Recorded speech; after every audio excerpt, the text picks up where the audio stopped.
The first shots came from the Kalathi ships. 47 plasma cannons fired at once, sending streams of superheated energy toward the Indomitable. The beams were bright enough to blind anyone looking directly at them. Each one carried enough power to melt through a mountain, but the human ship did not try to dodge. Instead, something incredible happened. Commander Park Hyeron's hands moved quickly over her controls. "Quantum shields at full power," she announced. "Redirecting incoming fire." The plasma beams hit the Indomitable and simply bounced off. The energy was caught by the ship's shields and sent back toward the Kalathi fleet. 3 enemy ships were hit by their own weapons and exploded in brilliant flashes of light. On the Kalathi flagship, alarms were ringing everywhere. "Admiral," Sub-Admiral Kremoth shouted, "they turned our weapons against us. How is that possible?"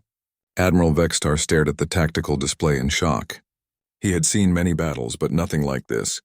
"All ships, continue firing. Concentrate all weapons on that vessel." The Kalathi fleet fired again, but this time Lieutenant Kim Do-yun was ready with the human weapons. "Gravitational manipulators online, Captain," he reported. "Targeting their formation." Captain Lee Jinwoo nodded. "Fire." What happened next would be talked about in military academies for centuries. The Indomitable's gravitational weapons reached out into space and grabbed the fabric of reality itself. Suddenly, gravity around 6 Kalathi ships increased by 1,000 times. The massive warships were crushed like tin cans, their hulls cracking and collapsing as their own mass destroyed them. "Impossible," Vextar screamed. "No weapon can control gravity." But the humans were just getting started. Engineer Han Sujin called out from her station. "Quantum drives are ready for combat maneuvers, Captain. We can move faster than their targeting systems can track." "Do it," Lee ordered. The Indomitable disappeared. One moment it was surrounded by Kalathi ships, the next it was gone. The enemy sensors couldn't find it anywhere. Then it appeared behind the enemy formation. Kim Do-yun had already locked onto his targets. "Kinetic cannons ready, sir. Fire all weapons." The kinetic cannons shot pieces of metal at incredible speed. Each projectile was only the size of a coin, but it moved so fast that it hit with the force of a nuclear bomb. The rounds punched through Kalathi armor like it was paper. 5 more enemy ships exploded in seconds. Park checked her tactical display. 39 enemy ships remaining, Captain. They're trying to regroup. But the Kalathi fleet was in chaos. Their commanders had never faced an enemy like this. Their weapons couldn't hurt the human ship, and their own attacks were being turned against them. Half their fleet was already destroyed. "All ships spread out," Vextar ordered. "Don't let them use our formation against us." The remaining Kalathi ships tried to scatter, but the Indomitable was too fast.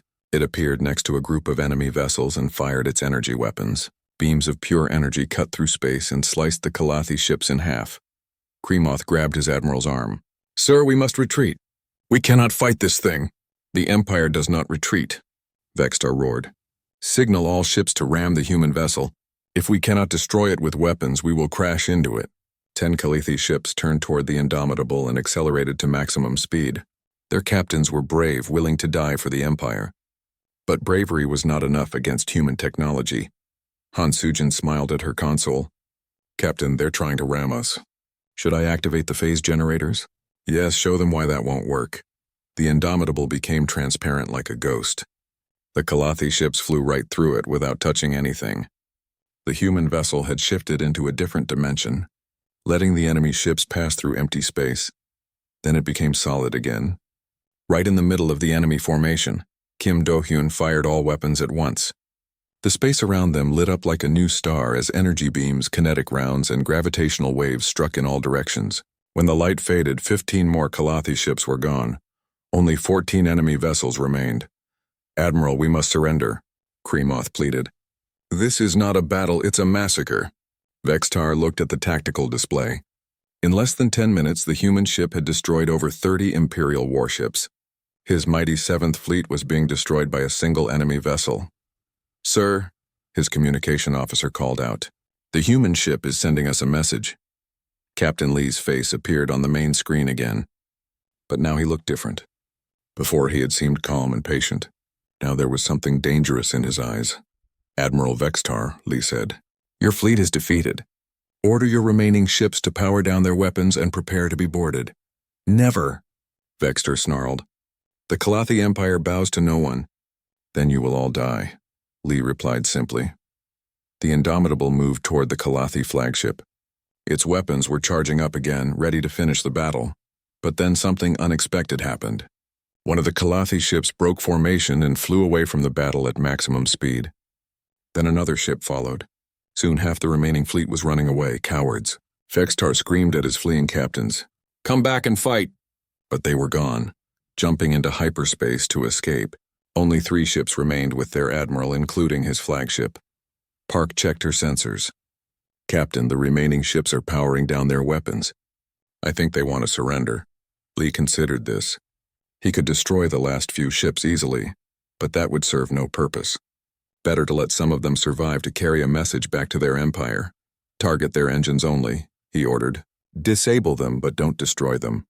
The Indomitable's weapons fired with precise accuracy. The remaining Kalathi ships lost power and drifted helplessly in space. Their hulls were damaged, but their crews were alive. "Han, prepare a boarding party," Lee commanded. "I want to speak with this admiral personally." "Yes, sir." "Should I bring security teams?" Lee stood up from his captain's chair. "That won't be necessary. These aliens need to see what humans are capable of in close combat, too."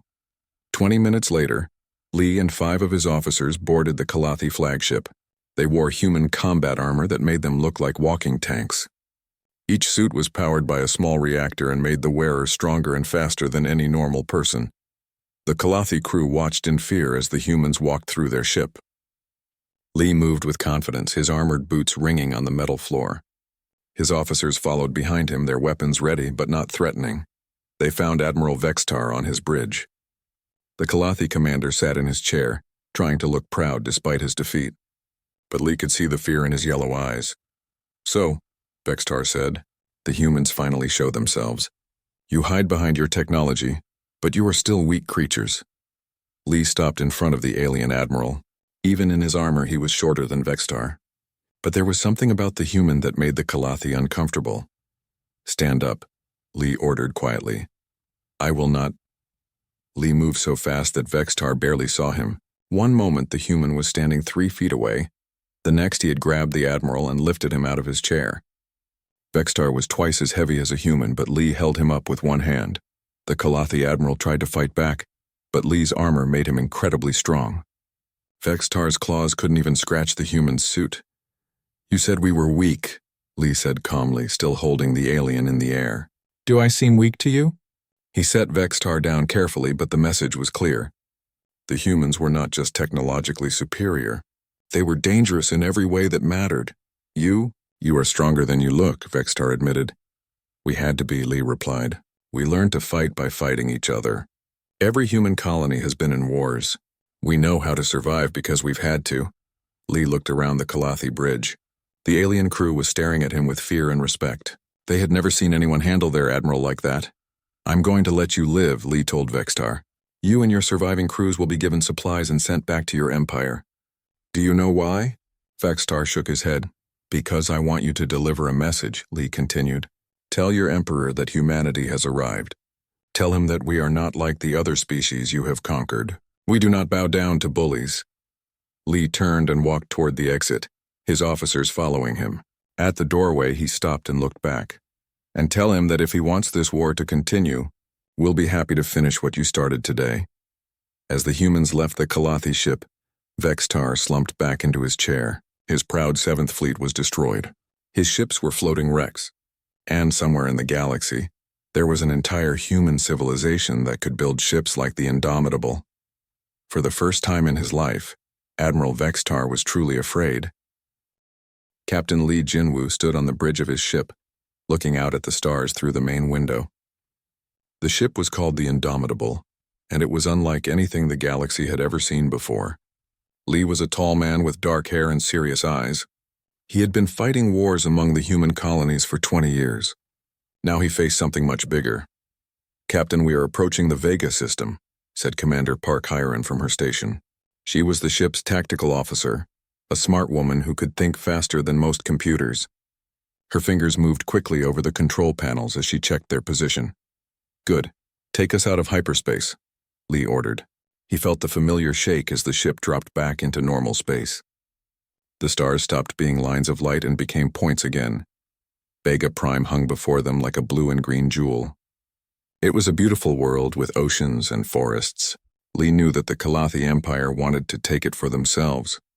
They had been taking worlds from other species for 1,000 years. Today that would stop. "Sir, I'm reading multiple ships in the system," reported Lieutenant Kim Do-hyun from the weapons station. He was young but had steady hands and sharp eyes. 47 vessels. They looked like Kalathi Imperial ships, Lee nodded. Intelligence reports had said the 7th Fleet was here.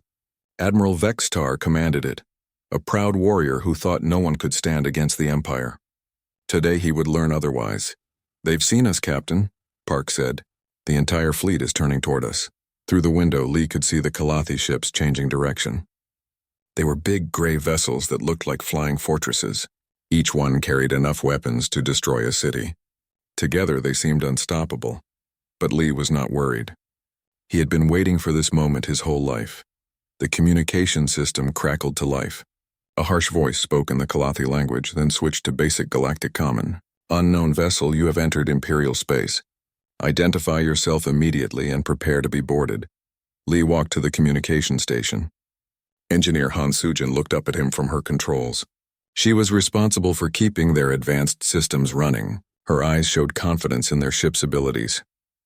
"Open a channel," Lee said calmly. The main screen flickered and showed the bridge of a Kalathi ship. Admiral Vextar sat in a large chair surrounded by his officers. He was a reptilian creature with yellow eyes and sharp teeth. His uniform was covered in medals and symbols of rank. "I am Admiral Vextar of the Imperial 7th Fleet," the alien said. His voice was full of pride and anger. "You will surrender your ship and submit to Imperial authority. Resistance is futile." Lee looked at the alien commander without fear. "This system is under human protection. Withdraw immediately." Vextar's eyes widened in surprise, then he started laughing. The sound was like rocks grinding together. His officers joined in, filling their bridge with harsh laughter. "Human protection?" Vextar said when he stopped laughing. "You are one ship against 47. We have never heard of humans having any real military power. You must be joking." "I am not joking," Lee replied simply. The laughter died away. Vextar leaned forward in his chair, his yellow eyes narrowing. "Then you are a fool. Sub-Admiral Kremoth, have all ships surround this vessel. We will capture it and study their primitive technology." "As you command, Admiral," replied a smaller Kalathi standing beside Vextar's chair. Lee ended the communication without another word. He turned to his crew, who were all watching him carefully. They had trained for this moment, but now it was real. "All stations prepare for combat," he announced. "Park, are our weapons ready?" "All systems show green, Captain," she replied. "Our gravitational manipulators are online. Energy shields are at full power. Kinetic cannons are loaded and ready. Do-hyun, what's the status of our defensive systems?" "Quantum barriers are active, sir. Our armor is polarized and ready. The ship's AI is calculating firing solutions," Lee nodded. The Indomitable used technology that was far ahead of anything the Kalathi had. While the Empire had grown lazy from easy victories, humans had been forced to innovate to survive. Their colonies had fought desperate wars against each other and alien raiders. Every battle had taught them something new. "Han, how are the engines?" "Quantum drives are running perfectly, Captain," the engineer replied. "We can move faster than anything they have." On the tactical display, Lee watched the Kalathi ships forming a circle around them. They moved slowly like they were herding helpless prey. Each ship was 3 times the size of the Indomitable, but Lee knew that size was not everything in space combat. "They're trying to surround us," Park observed. "Let them," Lee said. "It will make our job easier." The Kalathi fleet finished their movement. 47 warships now surrounded the single human vessel. From their perspective, it looked like an easy victory. They had overwhelming numbers and firepower. Admiral Vextar's voice came over the communication system again. "Human vessel, you are surrounded. Lower your shields and prepare to be boarded. This is your final warning." Lee walked to the captain's chair and sat down. His crew looked at him, waiting for orders. Outside, the Kalathi ships were powering up their weapons. Energy readings spiked as plasma cannons and particle beams came online. "Captain?" Park asked quietly. Lee smiled for the first time since entering the system. It was not a kind smile. It was the smile of someone who had been waiting a long time for this fight. "All weapons target their command ship," he ordered. "Park, begin combat maneuvers.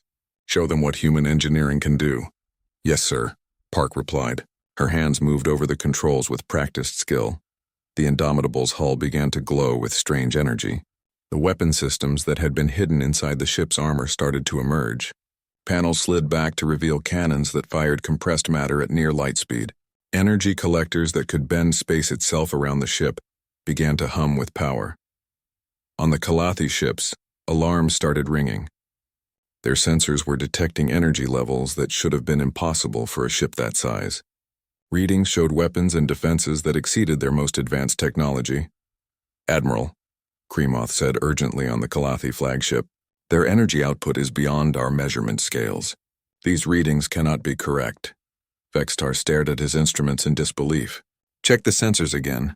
No single ship can generate that much power. But the readings were correct. The human ship was showing them technology they had never seen before. Energy shields that could deflect any known weapon. Drives that could bend space around the ship. Weapons that could destroy matter at the atomic level. Lee stood up from his chair. Around him, his crew worked with calm efficiency. They had trained for this moment their entire careers. Everything humanity had learned from centuries of desperate fighting was built into this ship. Open fire, Lee commanded. The space around Vega Prime lit up as the battle began. The war that would change the galaxy forever had started with a single human ship against an empire that thought it could never be defeated. But the Kalathi Empire was about to learn that humans were not like the other species they had conquered. Humans did not surrender.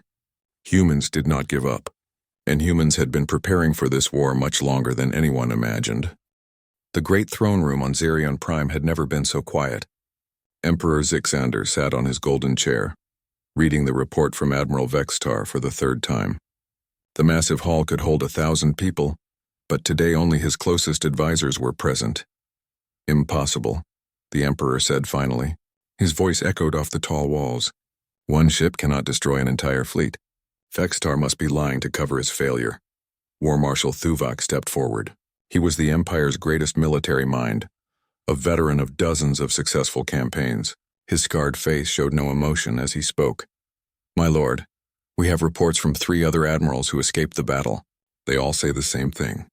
The human vessel used weapons and technology we have never seen before. Zixander stood up from his throne. He was taller than most Kalathi, with golden scales that marked him as royal blood. For 1,000 years, his family had ruled the galaxy through fear and strength. No one had ever challenged them successfully. Bring me Admiral Vextar, he commanded. I want to hear this story from him personally. An hour later, Vextar entered the throne room. The proud admiral now looked like a broken man. His uniform was torn and his yellow eyes were filled with shame. He walked slowly to the base of the throne and dropped to his knees. My emperor, he said quietly, I have failed you. Tell me what happened, Zixander ordered. Tell me how one primitive ship destroyed the 7th Fleet. Vextar raised his head. It was not primitive, my lord. Their technology is far beyond ours. They could bend gravity itself, make their ship invisible, turn our own weapons against us. And their captain, he was stronger than any Kalathi warrior. One human defeated you in personal combat? Thuvok asked with interest. He lifted me with one hand while wearing some kind of powered armor. But it wasn't just the armor, Marshal. I could see it in his eyes. This was a being who had been forged by war. Emperor Zixander began pacing back and forth in front of his throne. He had built his empire by conquering weaker species. The humans were supposed to be another easy victory. Instead, they had humiliated his fleet. How many humans are there?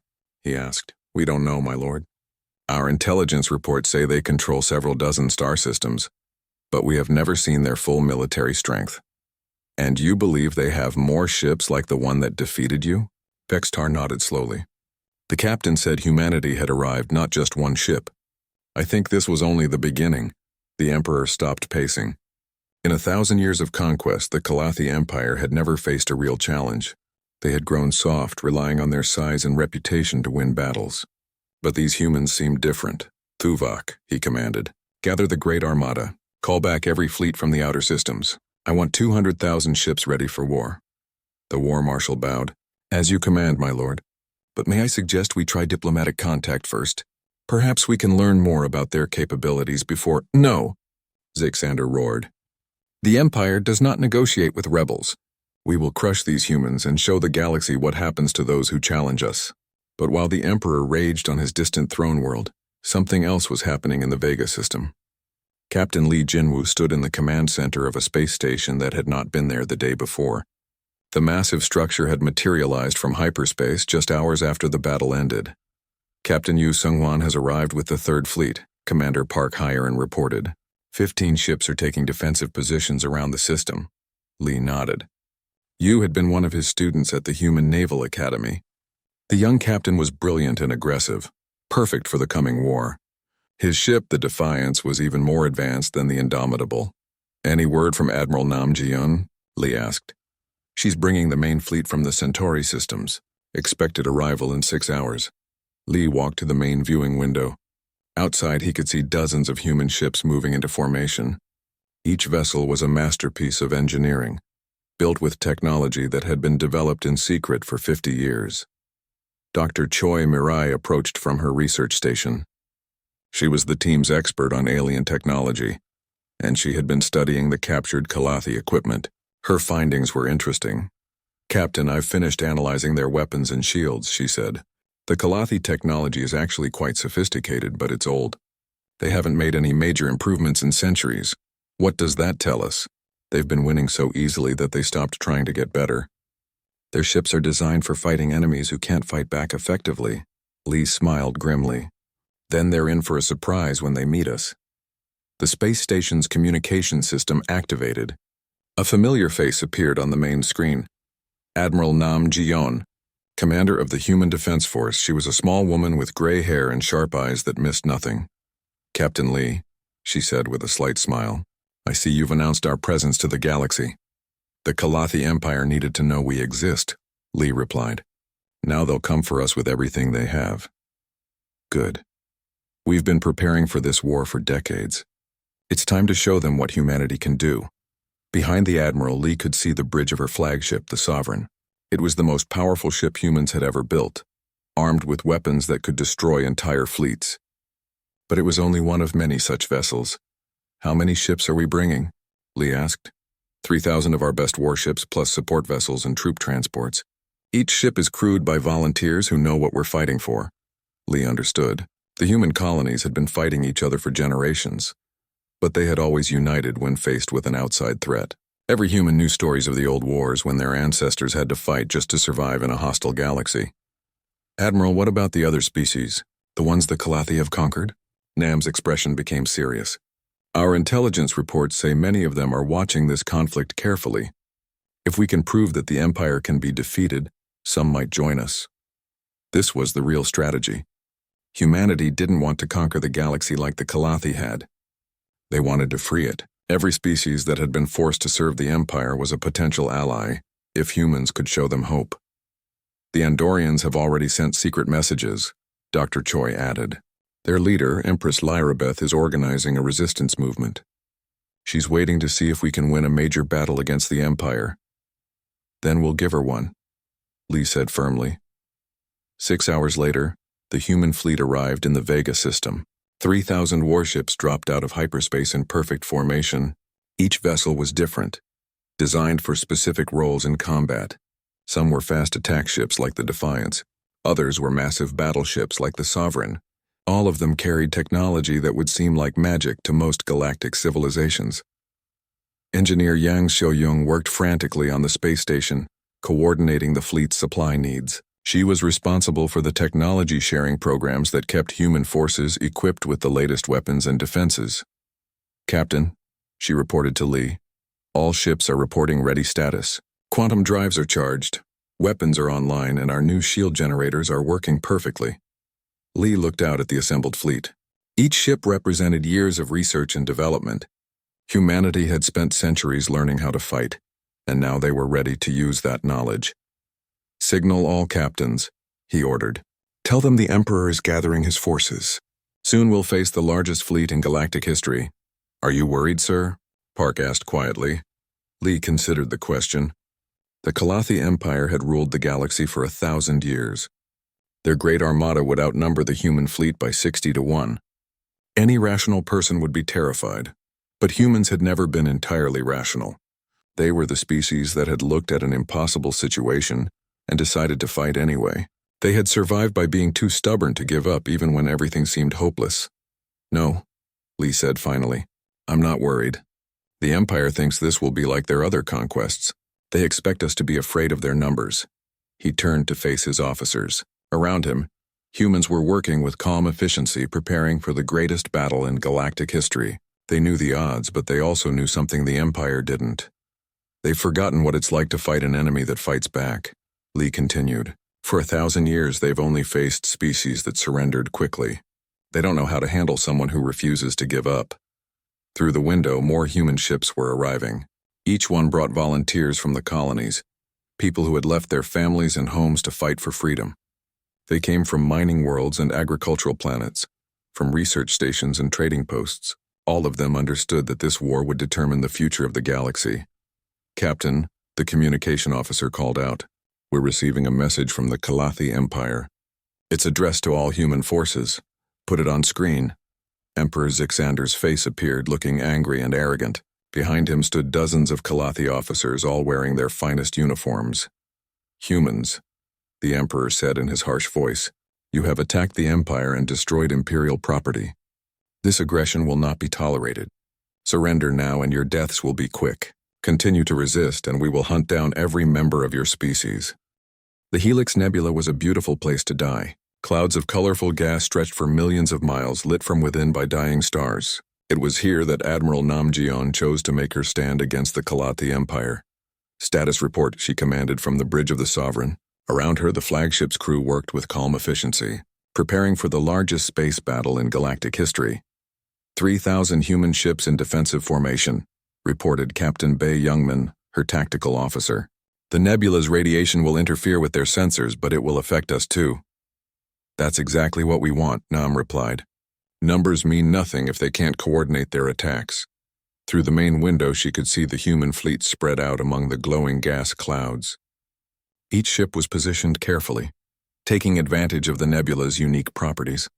The radiation would hide them from long-range sensors, forcing the Kalathi to fight at close range where human technology gave them the advantage.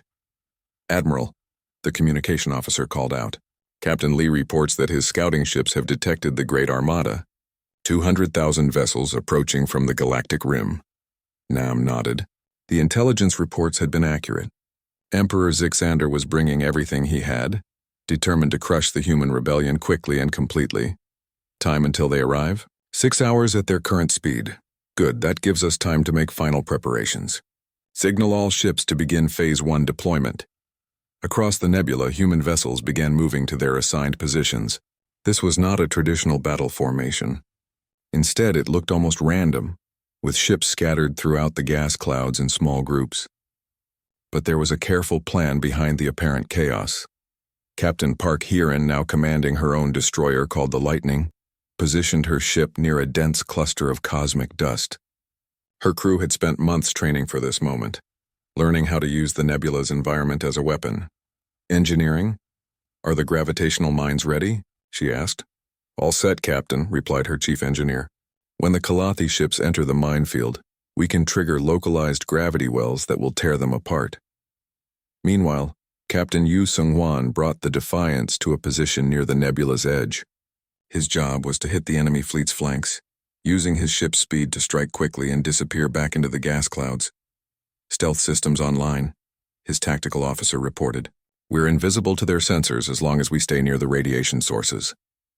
War Marshal Thuvok stood on the command deck of his massive flagship, studying the tactical displays.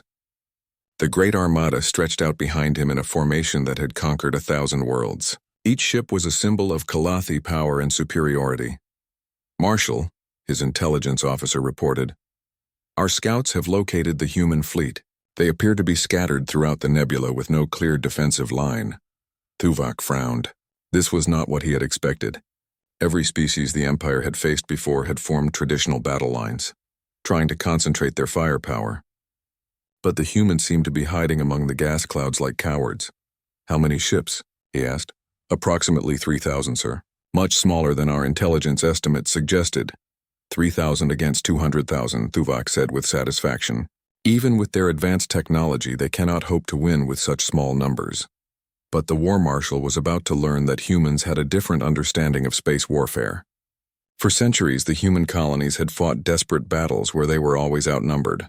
They had learned to win through cunning, speed, and the effective use of terrain. The Great Armada entered the nebula in a massive wave, confident in their overwhelming superiority. But almost immediately things began to go wrong. "Marshal," a sensor operator called out. "We're losing contact with our forward scouts. The radiation is interfering with our communication systems. Switch to backup frequencies," Tuvok ordered, "and tell all ships to maintain formation." But maintaining formation in the nebula was like trying to march an army through a thick fog. The Kalathi ships began to spread out, losing sight of each other in the swirling gas clouds. That was when the humans struck. Captain Park triggered the first gravitational mine as a squadron of Kalathi cruisers passed overhead. Space itself twisted and warped, creating a gravity well so powerful that the enemy ships were crushed together like toys. Metal screamed and hulls cracked as dozen vessels were destroyed in seconds. "Direct hit," her weapons officer reported with satisfaction. 12 enemy ships destroyed. But this was just the beginning. All across the nebula, human ships began their attack. They appeared out of the gas clouds like ghosts, fired their weapons, and vanished again before the Kalathi could respond. Captain Bay Youngman led a squadron of stealth destroyers in a hit-and-run attack on the enemy's left flank. His ships used the nebula's radiation to hide their approach, then struck with surgical precision. "Target their command vessels," he ordered. "Disrupt their communications and they won't be able to coordinate." The human destroyers fired kinetic rounds that punched through Kalathi armor like paper. Enemy command ships exploded in brilliant flashes, leaving their surrounding vessels blind and confused. Tuvok watched in growing alarm as his formation began to fall apart. The humans were using tactics he had never seen before, attacking from impossible angles and disappearing before his ships could return fire. "All vessels, concentrate fire on the nebula clouds," he commanded. "Burn away their hiding places." The Great Armada began firing at the gas clouds themselves, trying to clear away the cosmic dust that concealed the human ships. But this only made things worse. The energy from their weapons ionized the gas, creating electromagnetic storms that disrupted their own systems. "Marshal, our targeting computers are malfunctioning," his tactical officer reported. "The energy discharges are interfering with our electronics." It was exactly what Admiral Nam had hoped for. From her position in the nebula's center, she could see the Kalathi formation breaking apart as panic spread through their ranks. "All ships, begin Phase 2, she commanded. The human fleet had been holding back its most powerful weapons, waiting for the perfect moment. Now that the Kalathi were scattered and confused, it was time to show them what human technology could really do. Captain Lee brought the Indomitable out of hiding and activated its most devastating weapon system. The ship's quantum manipulators reached out across space, targeting the very atoms that made up enemy vessels. "Molecular disruptors ready," Lieutenant Kim Do-hyun reported. "Locked onto the enemy flagship. Fire." A beam of energy that was barely visible struck Tuvok's command ship. For a moment, nothing seemed to happen. Then the massive vessel simply came apart, its hull dissolving into its component atoms as the quantum field tore apart the molecular bonds. Holding it together, Tuvok had just enough time to stare in horror before his ship ceased to exist. With their supreme commander gone, the Great Armada began to panic. Kalathi captains who had never faced real opposition found themselves fighting an enemy that seemed to be everywhere at once. Captain Yu Seung-won led his attack squadron in a series of lightning strikes against enemy supply ships. Without fuel and ammunition, even the mightiest Kalathi battleships became helpless targets. "This is like hunting," his pilot commented as they destroyed another enemy transport. "They're so big and slow they can't even fight back effectively." Dr. Choi Mireille, monitoring the battle from the command station, was amazed by what she was seeing. "Admiral, their formation has completely collapsed. They're firing at each other in the confusion." It was true. In the swirling chaos of the nebula, many Kalathi ships couldn't tell friend from enemy. The electromagnetic storms created by their own weapons made their sensors unreliable. Several enemy squadrons were destroying each other by mistake. "Signal all human vessels," Nam ordered. "Begin the final phase. Drive them out of the nebula." The human fleet emerged from hiding all at once, striking the confused Kalathi forces from every direction. Ships that had seemed invisible suddenly appeared with weapons blazing. The nebula lit up with energy beams and explosions as the full fury of human technology was unleashed. Engineer Yang So-young coordinated the attack from her technical station, managing the complex systems that allowed human ships to fight as a single unit. All vessels report optimal performance, she announced. Our quantum communication network is working perfectly despite the interference. This was another advantage the humans had developed. While the Kalathi ships were isolated and confused, the human fleet could communicate instantly across any distance. Every captain knew exactly where their allies were and what they were doing. The battle became a rout. Kalathi ships that had conquered 1,000 worlds were fleeing in terror from an enemy they couldn't understand or defeat. Some tried to surrender.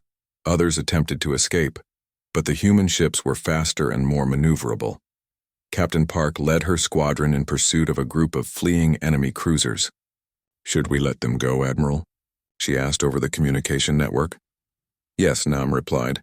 "Let some of them escape. They need to carry word of this defeat back to their emperor." By the time the battle ended, the nebula was filled with the wreckage of Kalathi ships, of the 200,000 vessels. 6 months after the Battle of Helix Nebula, the galaxy was a very different place. Emperor Zixander sat alone in his great throne room, staring at reports from across his crumbling empire. The golden throne that had once been a symbol of absolute power now felt like a prison.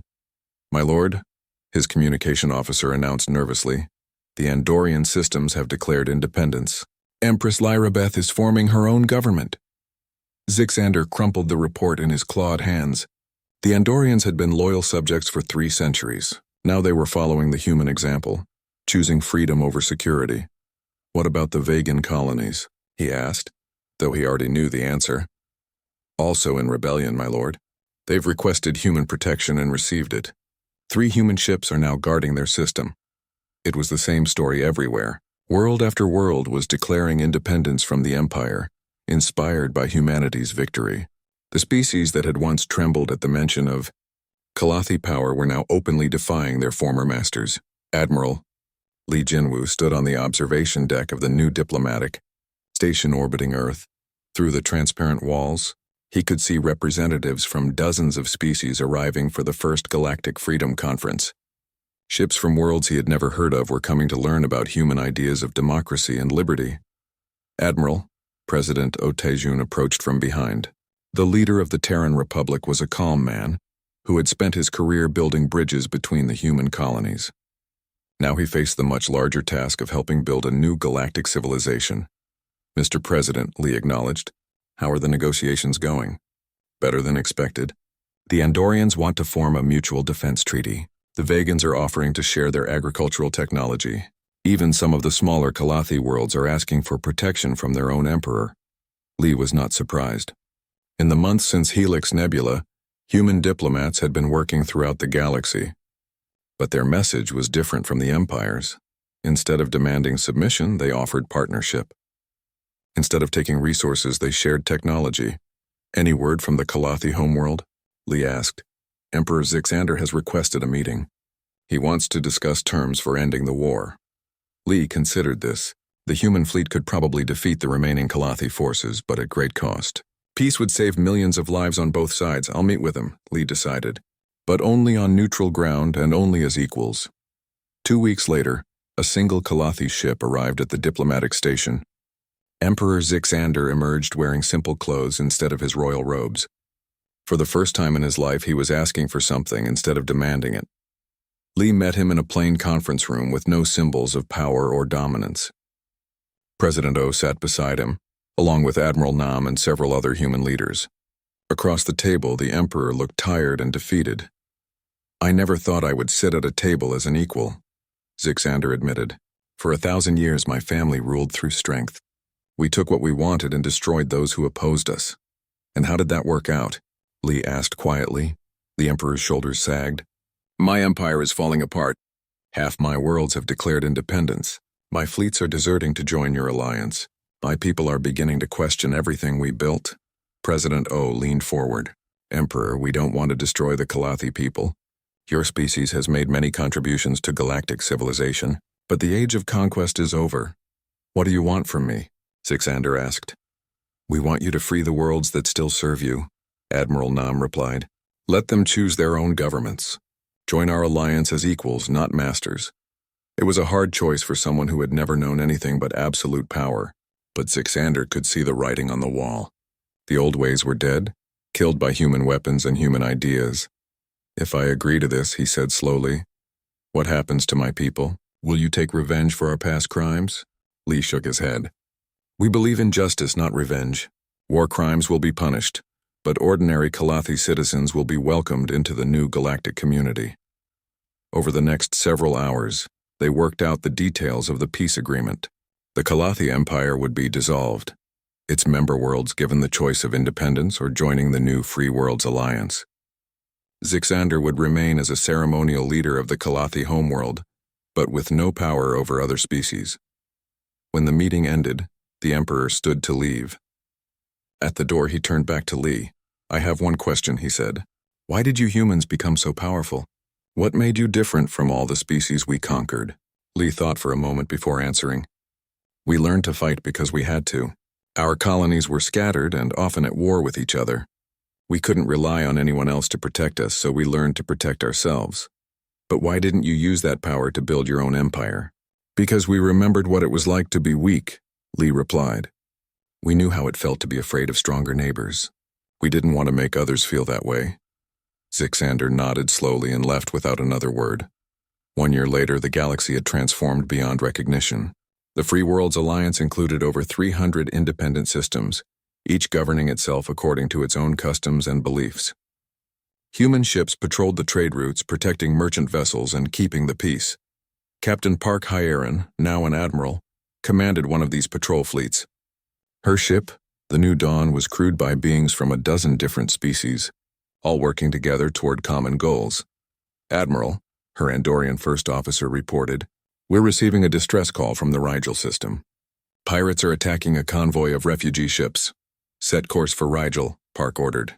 Maximum speed. It was the kind of mission that had become routine for the Alliance fleet. Pirates and warlords sometimes tried to prey on the weak, but they quickly learned that help was never far away. The New Dawn arrived at Rigel to find 6 pirate ships attacking a convoy of civilian transports filled with Kalathi refugees. These were former Imperial citizens who had chosen to leave their homeworld and start new lives in Alliance space. This is Admiral Park of the Free Worlds Alliance, she announced on an open channel. Release the civilian ships and surrender immediately. The pirate leader laughed over the communication system. 1 ship against 6? You humans are brave but stupid, Park smiled. It was the same mistake everyone made when they first encountered human technology. All weapons target the pirate vessels. Try not to damage the refugee ships. The battle lasted less than 5 minutes. The New Dawn's advanced weapons made short work of the pirate fleet, destroying 4 ships and disabling 2 others. The surviving pirates surrendered quickly when they realized they were completely outmatched. Thank you, the leader of the refugee convoy said when Park contacted them. We heard that humans protect all beings equally, but we didn't dare hope it was true. It's true, Park assured him. Everyone deserves to live in freedom and safety. That's what the Alliance is for. As the refugee ships continued on their way to new homes, Park reflected on how much had changed. A year ago, these Kalathi civilians would have been citizens of a mighty empire. Now they were refugees seeking sanctuary. But they were finding something better than the security of empire. They were finding the hope that comes with true freedom. Dr. Choi Mireille worked in her laboratory on the research station orbiting New Geneva, one of the Alliance's most important worlds. Her team was working on projects that would have been impossible under the old Imperial system. Doctor, her assistant called out, the vegan botanical samples have arrived. They're already showing promise for improving crop yields on the desert worlds. Excellent, Choi replied. And what about the Andorian mineral extraction techniques? We've successfully adapted them for use on asteroids. It should make space mining much more efficient. This was the real revolution that humanity had brought to the galaxy. Instead of hoarding technology and knowledge, the Alliance shared everything freely. Each species contributed what they did best, and everyone benefited from the combined knowledge. Engineer Yang Shoyoung managed one of the largest technology sharing programs in Alliance space. Her job was to help newly independent worlds build the infrastructure they needed for modern civilization. The former Kalathi colony on Kepler-7 is requesting help with their power grid, her aide reported. They want to convert from Imperial fusion reactors to our quantum generators. Send a team next week, Yang decided. And make sure they understand how to maintain the equipment themselves. We're not here to create dependence. It was a key principle of the Alliance. Instead of creating client states that relied on human protection, they helped other species become strong and independent. A galaxy of free and powerful neighbors was much safer than an empire of weak subjects. Captain Yu Seung-wan commanded the exploration ship Horizon, leading missions to discover new worlds and make contact with species that had remained hidden during the Imperial era. Many civilizations had avoided contact with the galaxy while the Kalathi ruled, but now they were cautiously emerging. Captain, his science officer reported, we're detecting signs of industrial civilization in the Tau Ceti system. It looks like they've been hiding from galactic contact for centuries. Take us there, Yu ordered. But approach slowly.